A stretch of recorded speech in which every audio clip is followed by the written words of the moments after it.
Lord, please bless my plans for my family.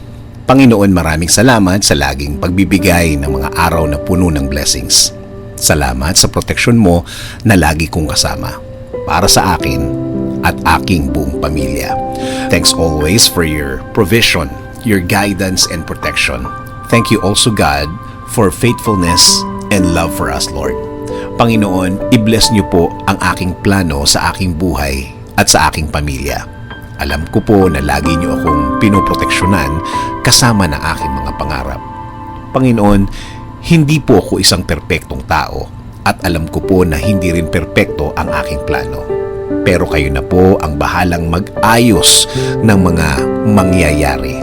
Dahil naniniwala pa rin ako, Lord, na ikaw ang mas nakakaalam ng bukas. Alam ko po, Lord, na marami po akong dadaanan para matupad ang aking plano sa aking buhay. Pero alam ko po na bibigyan niyo po ako at ang aking plano sa buhay ng tamang direksyon. Hindi rin po ako nag-aalala na baka hindi po matupad ang mga ito. Dahil alam ko, Panginoon, na lagi po kayong andyan para ibigay ang mga oportunidad na kailangan ko para mapalapit ako sa aking plano sa aking buhay at para sa aking pamilya. Alam ko po na ipapadala nyo rin sa way ko ang tamang tao para po makatulong sa aking plano, Panginoon.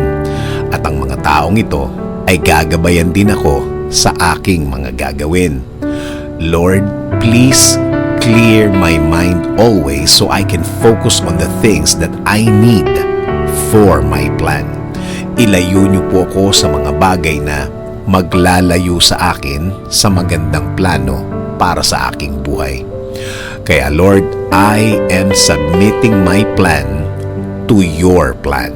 Alam ko po na kapag kayo ang nagplano, mas malinaw at mas makakabuti sa akin at sa aking pamilya. Lord, please keep me safe and my family always. Kayo na po ang bahala sa amin at sa aming mga bukas. Kayo na rin po ang bahala, Panginoon, sa aming bayan.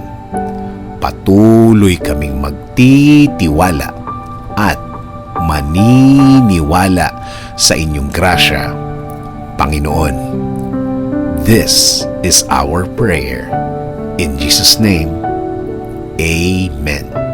Sabi nga sa Proverbs 16:3, commit to the Lord whatever you do, and He will establish your plans.